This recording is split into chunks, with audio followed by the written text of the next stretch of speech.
BFM Business et Tech Co présente De quoi je me mêle, François Sorel.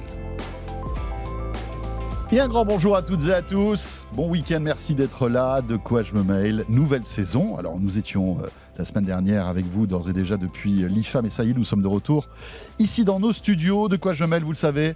Votre rendez-vous du week-end dédié à la tech avec tout à l'heure en deuxième partie de ce De quoi je me mail Lionel Costa qui est le responsable, vous savez, du développement du Labo FNAC qui sera là pour nous parler et nous donner surtout des conseils pour bien choisir en cette rentrée notre PC et tout ce qui va avec, les imprimantes, les accessoires. Peut-être êtes-vous dans cette phase justement où vous vous posez des questions. On essaiera d'y répondre tout à l'heure avec Lionel.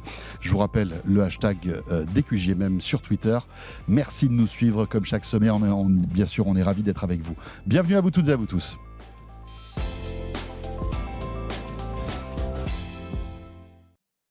Et bien sûr, un bon De quoi je me mêle pour débuter, c'est un bon club de la presse IT. Et là, les amis, tous les éléments sont réunis pour que ce soit au top. Raphaël Gravier est là. Salut Raphaël. François. Ravi de te retrouver, Raphaël. Là. Et bonne rentrée, mon grand. Merci. Avec toujours Métadonnées, qu'on Bien retrouve sûr. sur la plateforme Tech Co, bien sûr. Exactement. Et puis la plateforme Tech Co avec toute l'actu. Ton podcast, etc. Bien sûr, toute l'actu, etc., etc. Et en face de toi, attention, Anthony Morel. Salut Raphaël, salut François. Ça fait trop plaisir de te retrouver Mais aussi pareil. depuis toutes ces semaines. Mais oui. Franchement, tu me fais presque regretter de partir en vacances, Les dis donc. vacances c'était trop long. Ouais, c'était dur. Non. c'est vraiment vacances, j'oublie tout. Non mais là, c'est hein. cool parce que ça fait plaisir de se retrouver. Du Oui, coup, voilà. c'est vrai que ça fait plaisir de se retrouver. Et oui, on a nos petites habitudes et comme on fait ça avec plaisir, voilà, au bout d'un moment, ça nous manque. Alors, dans l'actu, on a plein de choses à raconter, les amis, parce que là, franchement, la rentrée démarre sous les chapeaux de roue. Un anniversaire, 25 ans de Google. Voilà, on était en septembre 98, début septembre 98, Bonne je moi, crois. je sais pas. Tu ne savais pas, Non. hein, voilà. Si un peu quand même. Il y avait la Coupe du Monde on était encore. Et c'est ce que j'étais en train de me dire. Ah oui. Post-Coupe du Monde Post-Coupe 98. du Ouais, Monde, ouais. on était tous un peu Ouais, wouh, voilà. Ah ouais c'est vrai ça. C'était Ouais. après. putain, Après c'est la marrant. Coupe du Monde. Ouais. Et dans un garage du côté de Menlo Park, naissait ce moteur de recherche voilà, révolutionnaire qui a changé notre vie. Qui a changé notre vie et qui a pas tellement changé en 25 ans. Parce que je regardais les premières images, tu sais, du 4 septembre 1998, où tu voyais les captures d'écran de Google de l'époque. Et en fait, tu te rends compte que du point de vue UX, c'est quasiment la même qu'aujourd'hui en fait. Donc tu as la police qui a un petit peu changé, tu avais un point d'exclamation à la fin de Google, c'était Google.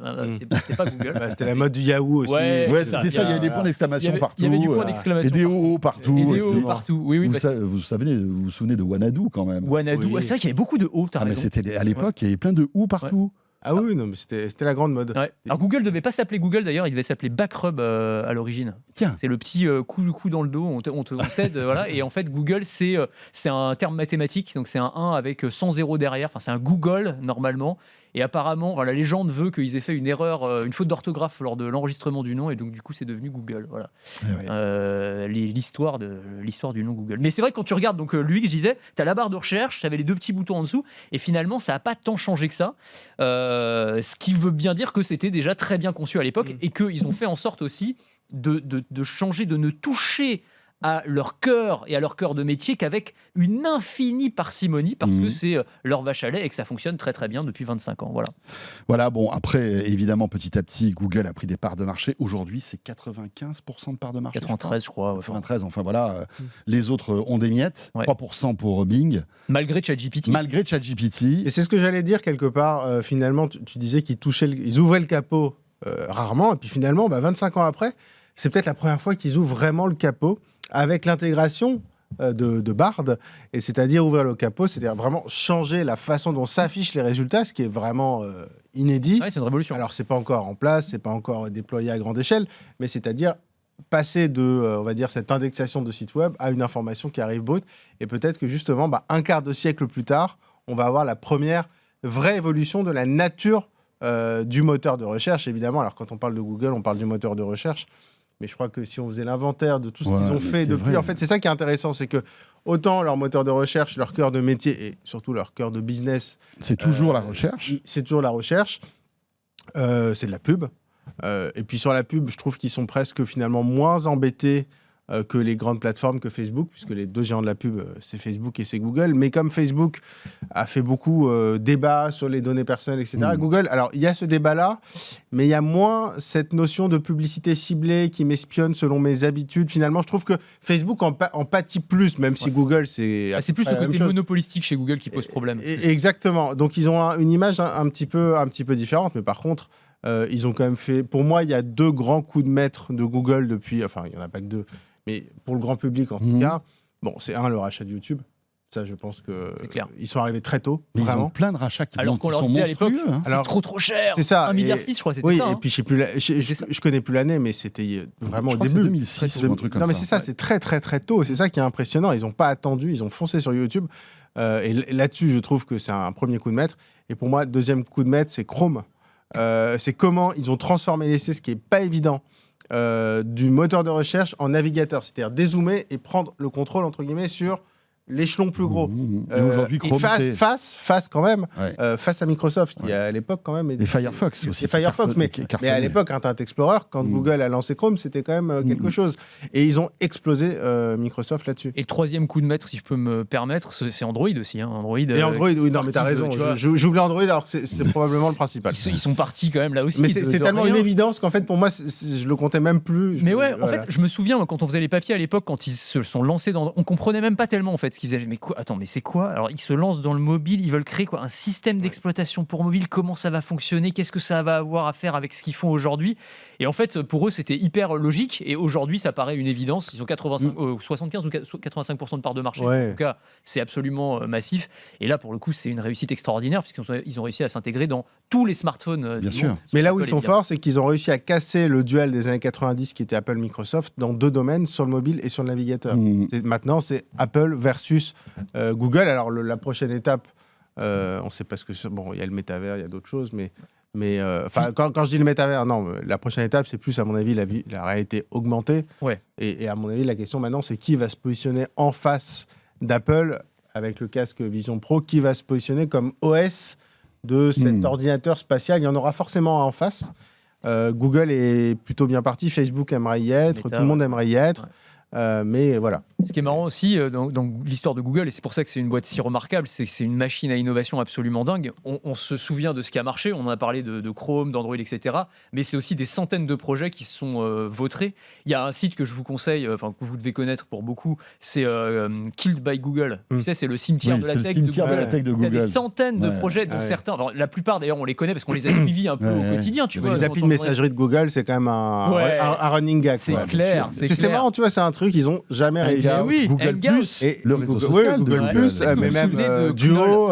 Knoll, ça vous dit quelque chose? Non, c'était le Wikipédia de Google. Ils avaient voulu, c'est KNOL. Ils avaient tenté ça à un moment.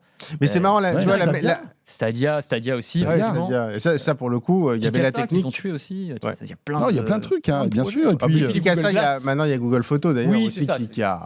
En fait, il y a ce qu'ils ont foiré. Et puis, est-ce qu'ils ont transformé, ensuite absorbé dans une techno? Mais je trouve ça assez marrant, pas pour Google, mais assez intéressant de voir à quel point Google n'a jamais réussi. Pourtant, évidemment, il y a Gmail, mais sur la messagerie instantanée, ça c'est vrai. Google, malgré ses moyens, n'a jamais réussi. Pourtant, ça paraissait pas si... a priori, pour Google, messagerie instantanée, ça paraît pas être l'Everest. Réseaux sociaux, mais à la limite, réseaux sociaux, l'ambition est plus compliquée parce qu'il faut vraiment faire venir mais tu aurais pu te dire à l'époque, ils avaient les moyens et la puissance pour créer un réseau social. Bah non, ils ne sont pas arrivés. Mais ceci dit, ça montre à quel point, quand on entend Elon Musk dire moi j'ai Twitter, je vais pouvoir faire de la messagerie instantanée, etc. Attention. Google s'est cassé les dents quand même pendant des années. Que ça, de Techniquement, on peut y arriver, mais alors vraiment pour que ça prenne, pour que la mayonnaise prenne, c'est pas évident. C'est compliqué. Il y a Waze aussi, on a oublié de parler de Waze, le rachat de Waze par Google, quand même. Et ce qui est assez intéressant, ils ont eu, je trouve, l'intelligence, parce que Waze, quand ils ont racheté Waze, il y avait Google Maps. Et Waze, c'est quand même finalement le premier concurrent de Google Maps. Et ils ont eu, je trouve, l'intelligence de comprendre que Waze, il y avait un aspect communautaire, un affect. Et de garder ça dans sa bulle en fait, et finalement ils ont gardé Waze dans sa bulle. Je pense qu'il y a peut-être plus d'une boîte qui se serait dit super, on va tout intégrer dans Google Maps, et finalement ils ont gardé les 2 écosystèmes, et je trouve que, j'ai l'impression que c'est peut-être ce qu'il fallait faire. Après c'est une boîte qui bouge, Google, qui devient beaucoup plus pragmatique dans ses choix. Ça devient maintenant un mastodonte qui est géré par des qui est géré non plus par le cœur et les sentiments comme ça a été pendant le cas pendant des années. Je veux dire, aujourd'hui, voilà, il faut que ça crache. C'est Et ça sûr. crache beaucoup d'argent. Ouais. Je ne sais pas si vous vous souvenez, il y a plein de services qui étaient totalement gratuits, qui deviennent payants. Hein. Vous prenez Google Photos, il y a encore quelques années, c'était le stockage illimité de photos. Et On oui. avait, ça c'est fini. Et Ah, petit à petit, on se rend compte que, voilà. Regarde YouTube. YouTube, il y a de plus en plus- maintenant, il y a de c'est plus en c'est plus toujours de gratuit, pubs. mais enfin, ouais, faut. Oui, mais, faut- ah, Non, mais attendez, voilà, c'est terminé, quoi. Voilà, mais la fête alors- est finie. On est vraiment maintenant. Il faut que Google crache du Oui, cash. mais je vais défendre Google, mais ok, YouTube était gratuit, Google Photos était gratuit, mais l'usage qu'on a aujourd'hui de YouTube et de Google Photos, c'est-à-dire le nombre de photos qu'on balance sur les serveurs de Google n'est pas du tout le même qu'il y a 10 ans. C'est sûr. Et donc rendre Google Photos gratuit, ça coûterait beaucoup plus cher Oui, aujourd'hui puis qu'il y a 10 ans. Et puis Il y a c'est 10 quasi ans, impossible, en fait. et voilà, et puis en plus maintenant il y a des enjeux climatiques quand on parle des, enfin je veux dire le prix de l'énergie, enfin je veux dire aujourd'hui les services ne sont plus les mêmes et surtout le coût de ces services n'est plus les mêmes parce que les quantités mais astronomiques de données, photos ouais, bien sûr. on héberge. Je veux dire aujourd'hui on prend une photo avec son iPhone 14 ou avec un Android ou avec un Pixel par exemple, en RAW, c'est-à-dire en fichier, je sais pas combien de 40 mégas. Si on fait ça toute la journée, on peut pas rendre Google Photos gratuit. Ouais. Il y a 10 ans, effectivement, c'était des photos de 1 méga et il y avait 50 fois moins d'utilisateurs qui le faisaient. Donc je pense que l'impact économique n'est plus comparable avec ce que c'était il y a 10 ans. Après, Google Photos recompresse les photos. Il n'y a pas de RAW sur. C'est toujours. On peut pas l'avoir en RAW sur Google Photos. Je pense pas. Enfin. en Alors tout il y a cas, une fonction pour ne pas les compresser, ce que j'utilise d'ailleurs. RAW, ok, je pensais qu'on pouvait les avoir. C'est Mais- dommage d'ailleurs. Mais juste une chose, je le dis et je fais de la pub pour Amazon à chaque fois, mais quand on est abonné Prime, il faut le savoir, on a le stockage de photos illimité. Hein. Oui, c'est vrai. Et ça, c'est plutôt cool. Et Non, espérons mais qu'Amazon- l'interface, parce que je t'avoue que je Alors l'utilise. l'interface, c'est vraiment C'est pas ça. la même. Hein. C'est vraiment pas la même. Ouais. Mais en tout cas, c'est un service qui est gratuit. Oui, Enfin, mais- qui est gratuit, qui est compris dans un package. Oui, mais alors, pour revenir sur ce qui fait la spécificité de Google Photos, je Ouais, c'est trouve, aussi, c'est pas le stockage. Parce que stocker ces photos, c'est bien, mais les photos, ce qui est important, c'est de les voir, c'est de les regarder. Et la force de Google Photos, c'est de trier de façon algorithmique de tous les visages de chaque personne de notre entourage et de cliquer et de retrouver d'une façon incroyable toutes les photos de telle personne, de telles vacances, Ah ouais, etc. c'est- En fait, on a des albums photos à chaque recherche. Ouais. Et donc, c'est ça, finalement, la force d'un Mhm. bon album. Parce que les photos, si elles sont stockées mais qu'on les regarde jamais, je trouve que c'est un peu dommage. C'est clair. Tiens, puisqu'on parle des 25 ans de Google, cet anniversaire arrive à un moment aussi où le DMA commence à se préciser. Thierry Breton, qui est le commissaire de la tech, on va dire, au niveau européen, commence à communiquer là-dessus en disant qu'en mars prochain, eh bien voilà, Google, entre autres, sera ciblé par le DMA, le Digital Market Act, donc qui eh bien, va un petit peu être le symbole de la récré qui est finie, quoi, finalement, pour tous ces géants de la tech américain. Hein. C'est exactement ça. Il va y avoir beaucoup plus de régulation sur tous ces géants. Alors en fait, ce qu'on a appris cette semaine, c'était tous les services qui sont concernés. Oui. Le DMA, on savait que ça allait Oui, globalement ça allait concerner toucher les GAFAM plus TikTok, enfin plus ByteDance. Mais plus précisément, c'est les services à l'intérieur de ces grands groupes qui sont concernés par le DMA. Donc on va pas tous les citer, il y en a 22 en tout, mais c'est tous les réseaux sociaux, les Instagram, etc., les systèmes d'exploitation, les messageries, Google comme moteur de recherche, les boutiques d'applications. Et en gros, l'idée, ça va être de sortir les utilisateurs d'un écosystème fermé et de permettre à des concurrents d'émerger. Donc, quelques exemples concrets de ce que vont être obligés de faire ces grands groupes technologiques, c'est par exemple un possesseur d'iPhone qui télécharge des applications devra pouvoir les télécharger sur une autre boutique d'applications. Ça, c'est une application du DMA. C'est aussi, je suis sur WhatsApp. Ça donne des frissons à Apple. Ça, hein, j'allais dire que ça emmerde plus Apple que Google à la limite. Ouais. Oui, Google, c'est, il le non, mais permet là, c'est déjà. pour Apple. Là, je parlais Mais, des GAFA en général. Je parlais pas de ouais, Google Là, en les particulier. sueurs froides du côté de Ah bah, tu m'étonnes. Cupertino. Mais ils ont déjà réagi ouais. en disant non, mais c'est pas pour la sécurité de nos utilisateurs, parce que c'est toujours l'argument qu'ils mettent en Ouais, avant. ouais. c'est Alors, très, très ceci dit, dangereux. ils mettent l'argument de la sécurité sur parfois un peu exagéré. Autant sur les applications, je trouve que l'argument est recevable. Je dis pas qu'il est parfaitement... il permet totalement de légitimer leur position, mais en tout cas, je trouve que l'argument est vrai sur un magasin d'applications. Ah ouais. Après, tout dépend, Après, ça dépend ce tout que tu- dépend qui s'occupera du deuxième magasin d'applications qui Voilà, arrivera. c'est Et ça. puis, c'est in fine, je pense que aussi, de toute façon, l'utilisateur Voilà. choisira le magasin d'applications. Exactement, exactement. Et Donc puis, il y a ça, il y a l'interopérabilité, c'est-à-dire je suis Et sur c'est- WhatsApp, il faut que je puisse pouvoir envoyer des messages sur Telegram ou sur Signal. deuxième sueur froide pour Apple. Ça, c'est Parce que Là, il y a un vrai suspense. il y a un E-message suspense, e-message là. pourrait être dans la danse. oui, il y a c'est un pas le vrai- cas pour l'instant. Enfin, Alors- c'est pas sûr. En gros, oui, c'est ça. C'est pas sûr, mais Apple a communiqué là-dessus en disant attention, iMessage est tout petit. Enfin, je sais pas si vous avez, Oui, alors, vous avez suivi ça. non, mais c'est ce qui est intéressant, c'est qu'en gros, pour le moment, il y a Messenger et WhatsApp. Bon, 2 applis Meta, Facebook, qui vont devoir être interopérables avec toutes les autres grandes applis, Signal, Telegram, etc. Il devait y avoir iMessage, enfin, on s'attendait en tout cas à ce qu'il y ait iMessage. Sauf que le critère pour être concerné par le DMA, c'est plus de 45 millions d'utilisateurs actifs mensuels dans l'Union européenne. Apple dit non, iMessage déjà pas 45 millions, on est en dessous, etc. Bon. Qui va croire Apple enfin, Justement, j'aime beaucoup pas Apple, totalement l'Union européenne, qui a publié un communiqué de presse là, ce 6 septembre. Ils ont dit OK, vous nous dites ça, pas de problème, on vous met pas dans la liste, par contre, on va vérifier. Ouais. On a 5 mois, ils ont ouvert une enquête du coup hier et ils vont vérifier si iMessage correspond. C'est pas si évident. Mais donc là, ils sont sur la sellette parce que 45 millions. 45 millions, il y a 150 millions d'habitants. Ça fait même pas un dixième, ouais, ça fait un Alors, à mon avis, marché d'Apple, c'est quoi ? En fait, le problème, c'est quel critère pour compter un utilisateur. Et à mon avis, c'est peut-être, par exemple, une histoire de bulle verte et de bulle bleue. Tu vois, quand tu utilises iMessage, mais que tu n'envoies que des SMS, style avec la bulle verte, c'est-à-dire que tu n'utilises pas iMessage en bulle bleue, ce qui est difficile à déterminer, parce que c'est de façon automatique, peut-être qu'ils se disent « Ah ben non, mais on a des gens qui envoient que des SMS... façon bulle verte, etc. Enfin, et du coup, c'est pas vraiment iMessage. Enfin, honnêtement, j'ai l'impression qu'au niveau européen, il y a plus de 45 millions d'utilisateurs d'iMessage quand même. De marché d'Apple. Moi, ça me paraît évident. On est d'accord.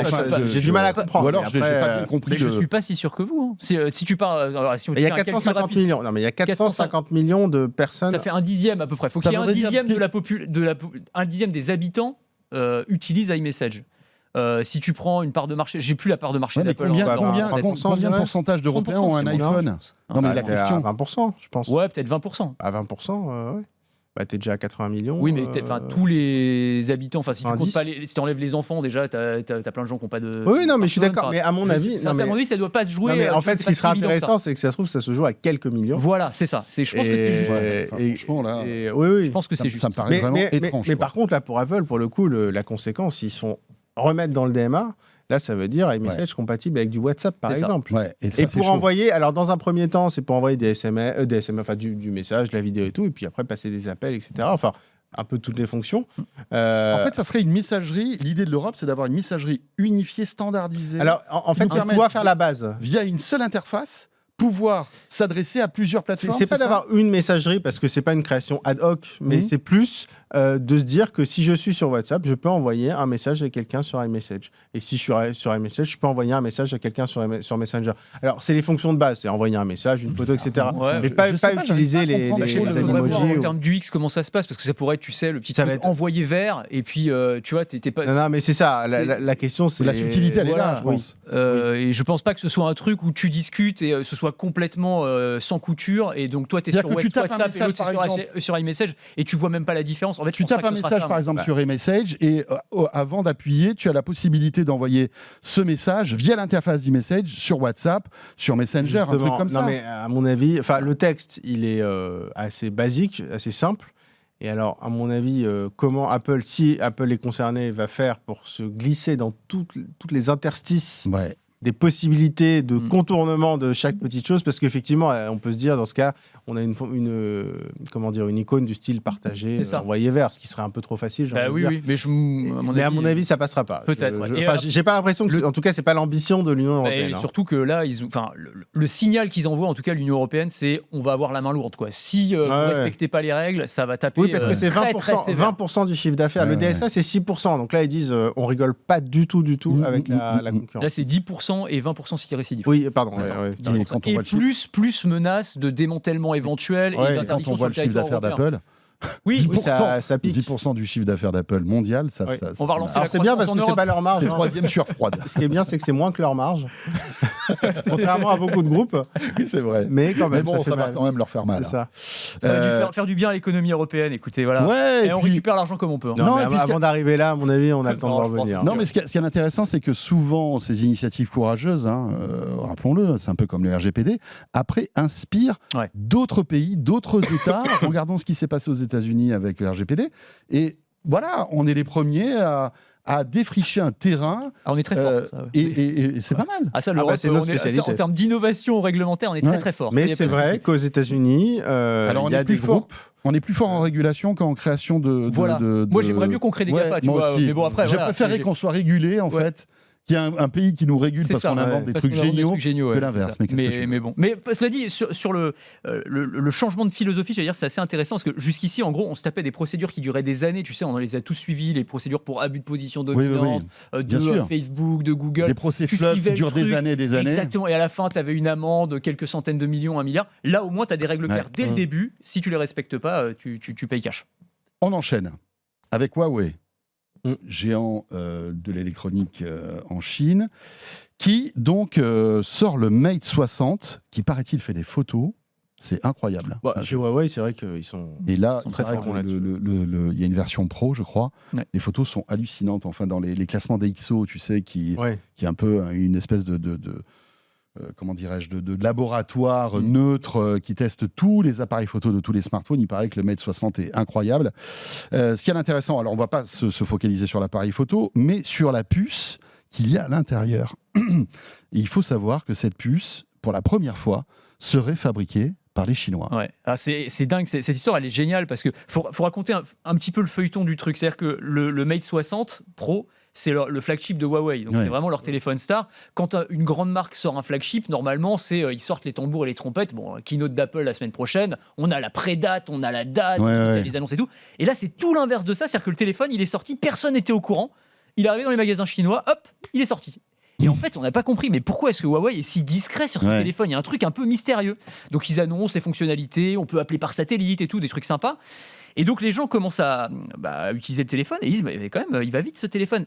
Il fonctionne en 5G. Alors, un téléphone qui fonctionne en 5G, c'est pas complètement incroyable, sauf que Huawei, vous savez qu'avec l'embargo américain, Ouais. N'avait ont pas plus le droit accès. d'utiliser les puces Qualcomm Voilà. en 5G. ils n'ont plus accès au chipset 5G. Donc là, il y a un truc bizarre. Donc, les gens ont décortiqué le téléphone. Et on s'est rendu compte, au bout de quelques jours, eh bien qu'en fait, cette puce 5G, elle était conçue par Huawei et fondue par une entreprise qui s'appelle SMIC, comme le SMIC, en Chine. Ah, ils sont très mal payés d'ailleurs. Ils sont voilà, pas mal, très joli, très joli. On l'a Donc, fait en répétition, on l'a fait maintenant, comme ça c'est fait. oui, c'est ça, mais très, très, très bien. Alors, donc, puce en 7 nanomètres, donc c'est un peu moins bien que ce qui se fait ailleurs, mais enfin, c'est une puce 5G quand même. Et donc, on a un Huawei qui aujourd'hui est capable d'être autosuffisant et de produire ces téléphones, j'allais dire quasiment de A à Z, en tout cas d'avoir ces chipsets 5G. C'est-à-dire que la punition américaine de dire vous n'aurez plus accès à nos composants, finalement, ça leur a mis un coup de pied aux fesses. Et Ouais. maintenant, ils ont vous voulez plus nous fournir des Ok, composants on va la faire les gars. Eh ben, on va se débrouiller tout seul. C'est l'émancipation technologique de Huawei, avec aussi une vraie prouesse technologique, c'est la gravure. On est à 7 nanomètres. Ouais. Ouais. Alors, c'est pas le top parce que visiblement, l'iPhone 15 l'iPhone, là, sera à c'est 3 la- nanos. Hein, c'est ça, d'après ce que j'ai compris. Exactement, 3 nanomètres. Mais Et on ne se rend pas compte de cette bataille du tout petit, de l'infiniment petit. pour donner une idée, il y a 5-6 ans, on était à 14 nanomètres, je pense, quelque chose Ouais. comme ça. Et en fait, la taille de gravure, c'est ce qui permet évidemment d'avoir de la puissance, mais aussi d'avoir une efficience dans la Oui, consommation ça chauffe d'énergie. moins, Ça chauffe moins sur l'autonomie. En fait, ça ça permet, prend moins de place. ça prend moins de place, et puis ça permet en fait d'être très puissant, mais sans consommer trop d'énergie. Parce que si on était resté sur les mêmes standards de consommation d'énergie avec la puissance qu'on a actuellement, nos smartphones seraient moins endurants. Donc on dit, ah oui, mais l'autonomie, on n'arrive toujours pas à faire Oui. un smartphone Donc qui c'est dure 2-3 jours. stratégique cette En gravure. fait, c'est garder l'autonomie. Ah oui, non, mais c'est hyper stratégique. Voilà. Les meilleurs, et- c'est évidemment TSMC. TSMC là-dedans. Alors, exactement, TSMC, donc les Taïwanais, donc en plus, il y a des enjeux géopolitiques Évidemment. absolument monstrueux. Et en 2019, quand Huawei s'est fait bannir des États-Unis, et donc n'avait plus le droit, notamment, d'utiliser l'architecture ARM, puisque ARM est britannique et c'était aussi concerné par la sanction. Et donc l'architecture ARM, c'était capital pour les processeurs qui sont fabriqués par Kirin, enfin les processeurs Kirin de Huawei. Et donc ils partaient, je crois, de 40 nanomètres. C'est-à-dire qu'à l'époque, on était à 14 nanomètres sur les meilleurs, mais Huawei, si on enlevait ça, ils étaient à 40 nanomètres. Ils sont ensuite passés à 14 il n'y a pas si longtemps, et là, effectivement, ce serait du 7. Alors, il y a quand même des petites suspicions, pour savoir s'ils n'ont pas plus ou moins utilisé quelque chose qu'ils n'avaient pas le droit d'utiliser en termes de techno. Et d'où Mais- peut-être le silence. Ouais, alors la discrétion, ouais. Voilà. La discrétion. Ça, c'est une suspicion. Et il y a eu beaucoup de rumeurs aussi dans la presse américaine, quelques jours avant l'annonce du Mate 60 Pro, sur le fait que Huawei serait en train de monter en usine sous des sociétés écrans, donc des usines en fait, qui elles ne seraient pas concernées par l'embargo et donc pourraient importer du matériel Donc, américain. En gros, le Voilà. caractère 100% chinois de ce smartphone est quand même un peu mis en doute. On ne sait pas trop. Ouais. Sachant, il y a une difficulté supplémentaire. On parle de TSMC, c'est-à-dire que le fondeur, c'est le SMIC en Chine, qui est capable de graver comme ça et de concevoir des processeurs à 7 nanomètres. Mais il y a un autre enjeu, c'est la machine qui grave. Eh oui. Et la machine qui grave, Ouais. c'est une boîte néerlandaise qui s'appelle ASML, qui est européenne et qui est aussi sous embargo. D'accord. C'est-à-dire que non seulement Ouais. ils n'ont pas le droit de graver, d'utiliser une Ouais. architecture, Ils n'ont pas le droit d'acheter ARM, ces machines. mais en plus, ils n'ont même pas le droit d'acheter les machines de dernière génération. C'est ça. Ils ont des vieilles, mais celles qui gravaient justement, je crois que c'était jusqu'en 14. Mais les plus récentes, ils n'ont pas le droit de les acheter. Donc même la machine, c'est-à-dire que non seulement ils doivent concevoir le processeur, Ouais. mais ils devraient aussi concevoir Mais- la machine qui grave. Et cette machine, et ASML, on la trouve pas sur Amazon. alors, pour C'est te ça que don- c'est ça que pour- tu veux dire. c'est Pour que- te donner une idée de la complexité de cette machine, ASML, c'est la première capitalisation boursière européenne, si je dis pas de bêtises. Ouais. C'est Donc, énorme. pour te donner l'impact, donc non, tu la trouves pas sur Amazon et pas sur AliExpress non plus. Les investissements, Voilà. les Quoique fondeurs. parfois sur AliExpress, tu trouves des trucs. tu de peux fou, trouver hein, des quand même, hein. Non mais Non, mais c'est des dizaines de milliards, Ouais. tu vois, pour Oui, oui. développer une nouvelle brique technologique. Non, C'est non, des non. investissements qui sont absolument sans colossaux. compter les lignes de production Et c'est ça. qui mettent je sais Et pas c'est- combien d'années. Et Enfin, c'est pour ça que la 2-3 ans. Chine, là, alors effectivement, il y a une suspicion, mais en tout cas, la presse chinoise s'en est donnée à cœur joie en disant voilà, c'est une victoire de la Ouais, Chine. vous avez pour vu, aller- Bah oui, c'est exactement ça, c'est une victoire contre les États-Unis. Alors, sachant qu'il ne faut pas oublier non plus un truc, c'est que c'est absolument une réussite technologique le fait que Huawei puisse, en étant un peu aidé ou pas, mais en tout cas sortir un smartphone 5G de manière quasiment autonome. En revanche, sur la partie software, il leur manque toujours Google, Android, quoi. Donc c'est compliqué. Non mais oui, sur le voilà. soft, ça, ils Sur- s'en sur foutent. le- Oui, Enfin, ils oui, s'en ça foutent. règle, ça ça- règle pas ça les règle problèmes pas de leur Huawei, problème en tout cas à fondamental. l'Occident. En Occident. Ah non, en Chine, ils s'en fichent. De toute façon, Oui. en Chine, il n'était pas avant. donc, Voilà, mais c'est pas pour autant qu'on achètera un P60 Pro. Quoi, Parce que tu vas avoir Ah non, Harmony personne OS, en- sans Google. Ah non, mais personne en Je Europe. sais même pas s'il sortira en France d'ailleurs ce Mais téléphone. non, mais ils sortent plus en France. Enfin, personne les vend et surtout personne les achète. Ouais. Ils sortent des montres connectées, mais ils sortent pas de smartphones. Voilà, mais intéressant à suivre de près tout ça parce que c'est vraiment passionnant ce Parce que tu as type de la d'histoire. technologie, tu as de la géopolitique, Mais il y a bien plein sûr, d'enjeux bien en fait sûr, bien derrière. sûr. Et encore Évidemment, une fois, évidemment. on dit pas que les Chinois sont moins bons Ah non. dans l'absolu. C'est Non, juste non, que non, pas, c'est pas. ils vont y arriver, hein, évidemment. Oui, C'est oui. juste le timing qui est Ouais, le étonnant. timing est étonnant. Mais C'est incroyable, juste pour qu'il y a 3 une ans, ils arrivent à inertie. faire En ça, fait, déjà. c'est une industrie qui a une inertie tellement massive que ça permet. Ouais. C'est un peu étonnant. Après, évidemment. Mais que, ils sont malins, enfin, je veux dire, évidemment- ils sont Non, malins. mais hein, évidemment qu'ils ont des ingénieurs qui sont évidemment. au moins aussi bons que. Enfin, je ne sais pas qu'en si vous vous Occident. souvenez, Huawei, Honor qui sort de chez Huawei en Oui, quelques oui. mois et qui aujourd'hui a accès à toutes les technologies. Ils font d'excellents téléphones. Et puis ils ont, et comme font tu des disais, tu parlais de super trucs, boîtes tu vois. implantées aux bons Voilà. endroits. Ils ont de très très bons avocats et spécialistes Évidemment. pour implanter les boîtes aux bons endroits. Tiens, si on se faisait une petite louche d'Elon Musk, Ah bah ça faisait longtemps, tiens. ça faisait longtemps, hein, il nous avait manqué. Ah bah lui aussi, C'était tu vois, là. ça fait partie des plaisirs de la rentrée aussi. Mais bien sûr.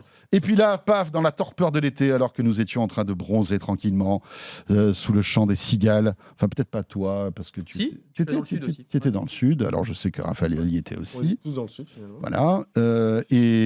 Là, d'un coup, paf, il décide de rebaptiser Twitter en X. OK, voilà. Alors là, on n'a pas vu arriver. Et donc, ça a été fait tellement vite, en plus, cette histoire-là. Ouais. Moi, je suivais ça sur ma plage. D'un coup, je me réveille, paf, après une sieste. Je vois un X, Je qui dit, vois j'ai un X à téléchargé la une place appli de porno, Twitter. j'ai pas Ouais, fait Je me suis exprès. dit, mais qu'est-ce que c'est que cette histoire, quoi Ouais, c'est vrai. Et voilà, et ça continue. C'est-à-dire que là, ça avance, mais à marche forcée Absolument. chez X. Moi, j'arrive toujours pas à m'y faire la petite application. En plus, comme c'est noir et tout, tu vois, l'appli, j'arrive pas à la retrouver quand je cherche Twitter. Ça va venir, mais c'est compliqué. Mais oui, alors ce qui est très intéressant, c'est que au-delà du changement de nom, qui est pas anecdotique quand même, parce que voilà, mais c'est l'ambition d'Elon Musk derrière.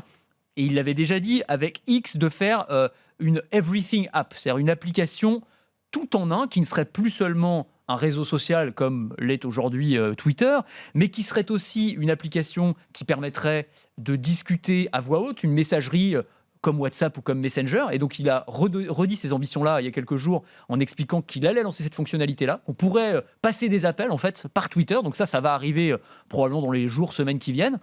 Et la deuxième brique technologique qu'il veut ajouter, c'est un système de paiement. C'est-à-dire le fait de pouvoir payer. Alors, le modèle absolu de toute façon de Musk avec X, c'est WeChat, clairement, hein, l'application à tout faire chinoise. Pour le coup, tu peux vraiment tout faire sur WeChat.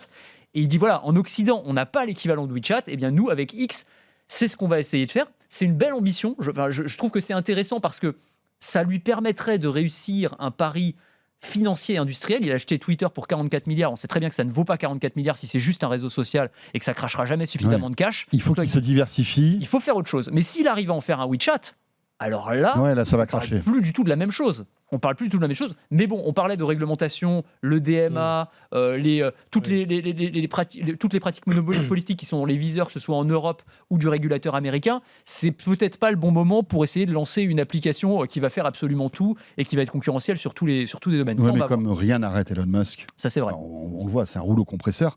Qu'est-ce que tu penses de cette stratégie finalement on Ça se dessine en tout cas. Hein, on commence. Oui. Autant il y a quelques mois, on se disait mais où il va quoi? Qu'est-ce qu'il est en train de faire? Là, on a l'impression qu'il y a une espèce que la raison s'est emparée d'Elon Musk, enfin jusqu'au prochain. Ou, La raison, c'est un grand mot. en parlant de- Mais en tout cas, ou les banquiers, c'est un petit peut-être. peu plus Ouais, structuré. peut-être aussi, ouais. C'est un petit peu plus structuré et on Oui. arrive à comprendre un peu sa stratégie.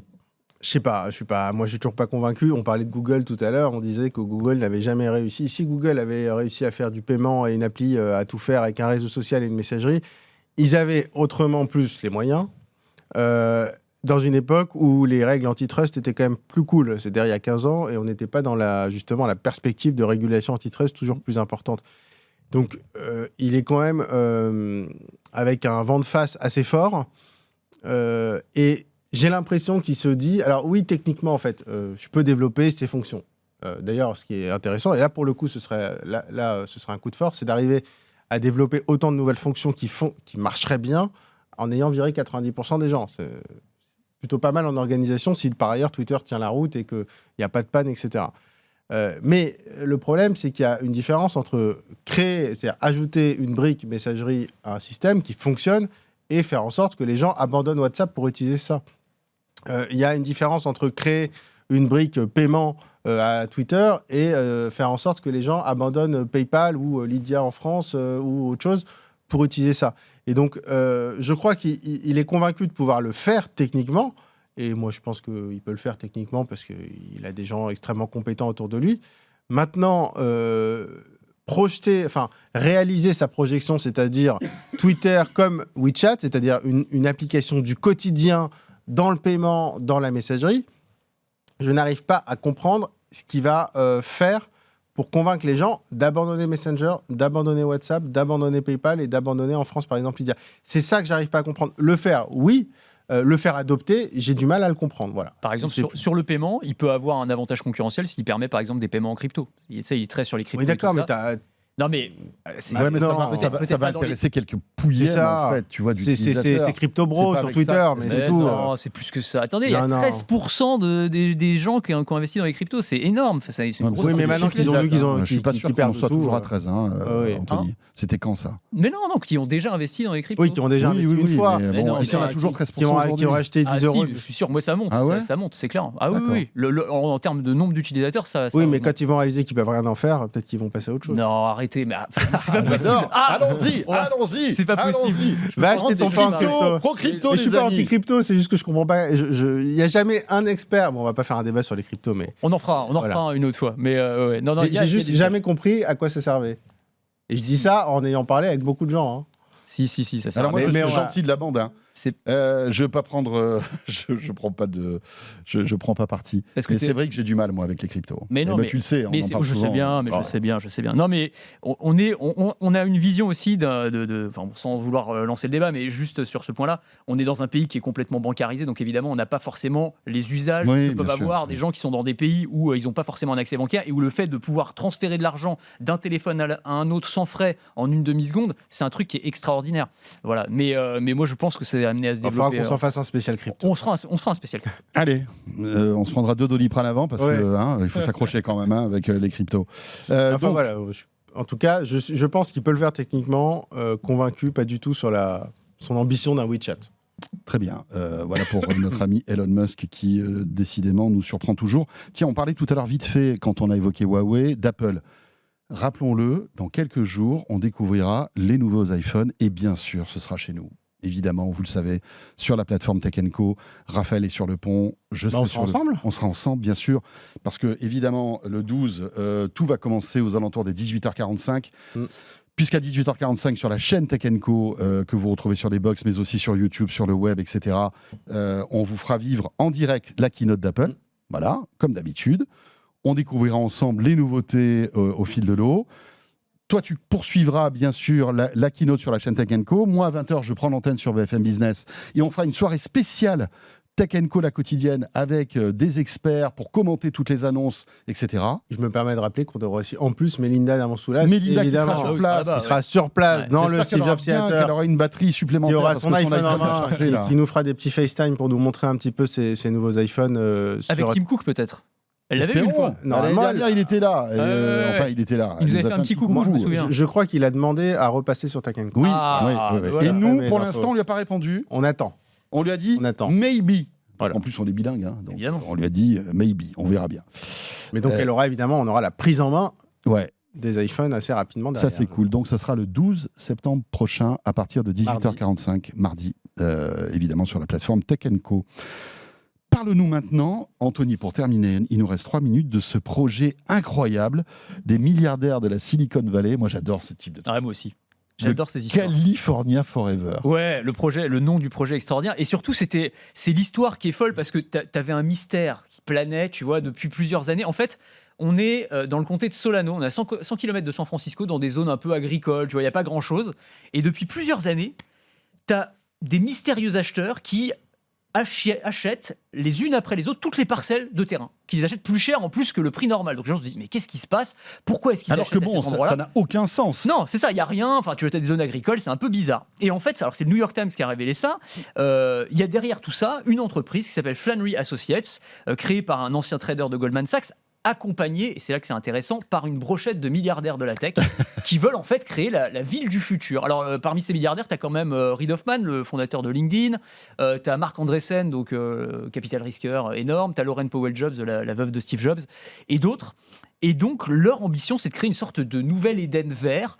Donc, c'est une ville. Alors, quand je dis ville du futur, faut pas imaginer des gratte-ciel futuristes ni quoi que ce soit. Non, c'est plutôt, on voit quelques rendus pour ceux qui nous regardent. C'est des petites maisons dans un cadre très verdoyant. Ils veulent planter. Tu vas dans le Perche, c'est pareil. Mais Quand ouais, on voit les rendus, bien sûr. des panneaux photovoltaïques et un petit lac. Mais c'est exactement ça. Mais tu as raison, Raphaël. Tu vas dans le Perche, t'as ça. Mais Oh là parce que là, ça- il y a une terrasse avec des tables et des gens. C'est génial. mais parce que ça les fait rêver, les Américains. C'est Qu'ils viennent vraiment en France. c'est des Mais oui, bien sûr. des En fait, ils villages dessinent la provençaux. France. Mais Mais attends, oui, c'est c'est- la exactement. C'est la France ou l'Italie. Mais je pense que ça les fait Oui, rêver. l'Italie. Ouais. Et en fait, ce qui est assez dingue, enfin, ce qui est assez marrant, en fait, c'est qu'ils promettent des logements à pas très cher, de la sécurité et de la verdure et des espaces verts. Et en fait, tu on se croirait comprends dans que- le Luberon là. Mais oui, non, mais c'est avec génial. les- avec On dirait les éoliennes à Gassin. côté. On dirait Gassin. Non, c'est extraordinaire. Et en fait, ce que tu comprends, c'est qu'ils veulent construire cette ville un peu en antithèse à San Francisco, en fait, quoi, qui est à 100 km de là, qui est rongée par la violence, la drogue, par des Ouais. tarifs qui sont complètement prohibitifs. Et donc, ils veulent créer une sorte de ville, de nouveau paradis. Et c'est assez marrant de voir que ces milliardaires de la tech, tu vois, une fois qu'ils ont fait fortune dans la tech, ils ont tout. Bah, en fait, ils se Allez, trouvent qu'est-ce une âme qu'on peut de faire bâtisseur. On tu crée une vois. ville, les gars. Ah non, ouais. bah, Allez, San on y va. Francisco, c'est pourri. Maintenant, en fait, c'est aller sur Mars, mais en pas cher. Quoi. C'est exactement ça. C'est quand la fusée n'est Mais- pas tout à fait prête. Mais tu Ils sais vont- que t'as Elon Musk aussi qui a un projet de ville à Austin, au Texas. Ils veulent loger les T'as quand même salariés de parfois SpaceX. l'impression qu'il redécouvre la roue. Quoi. C'est pas Elon Musk une fois qui avait dit je voudrais faire des navettes qui s'arrêteraient à certains petits arrêts pour emmener les gens. Etc. Ouais, les On l'avait- Hyperloop. Oui, on l'avait dit, oui, c'est un bus, quoi. Non, mais tu sais, parfois, tu as l'impression qu'ils sont tellement dans leur truc qu'ils redécouvrent des choses. Après, je pense qu'ils sont malgré tout pragmatiques. Ils doivent se dire si on crée une ville mignonne, sympa, avec une bonne ambiance et tout, même pour le tourisme, ça peut être cool, tu vois. Il y a Ah plein bah de gens ouais. qui peuvent y aller pour passer quelques jours en D'accord, week-end. il vaut mieux aller vraiment en France ou en Italie. Ouais, mais c'est moins sympa. cher. Enfin, Ouais, mais à pour mon les avis, ça sera ingénieurs de moins la cher. Silicon Et plus Valley, Ah, rapide, pour tu les vois. ingénieurs, oui. Tu vois Pour les ingénieurs, c'est plus facile, tu vois. Oui, c'est vrai. Bon, on Puis les verra. mecs, attends, t'imagines, ils ont acheté des milliers d'hectares à pas très cher, même s'ils ont acheté plus cher que le marché. Ouais, Si ça ouais. devient la ville de place to be, les mecs, t'inquiète. Hein, Enfin, la dernière fois qu'on a vu ça, c'était le métavers. Hein. Ouais, mais là, c'est du réel. Là, c'est du vrai. Ça coûte plus très cher. Ça Non, coûte encore moins cher ça qu'avant. coûte plus grand chose là, pas en ce moment en tout cas. Bon, on va mettre Stéphane Plaza sur le coup, là. Ah ben Il va c'est nous clair. rendre ça facilement.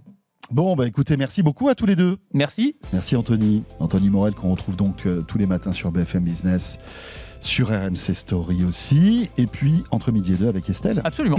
Et puis Raphaël Gravi sur la plateforme Tech & Co. Entre autres, bien évidemment. Vous restez avec nous. Deuxième partie de quoi je me mêle dans un instant, avec quelques petits conseils d'achat pour cette rentrée avec Lionel Costa, Monsieur Fnac. À tout de suite. De quoi je me mêle sur BFM Business et Tech & Co.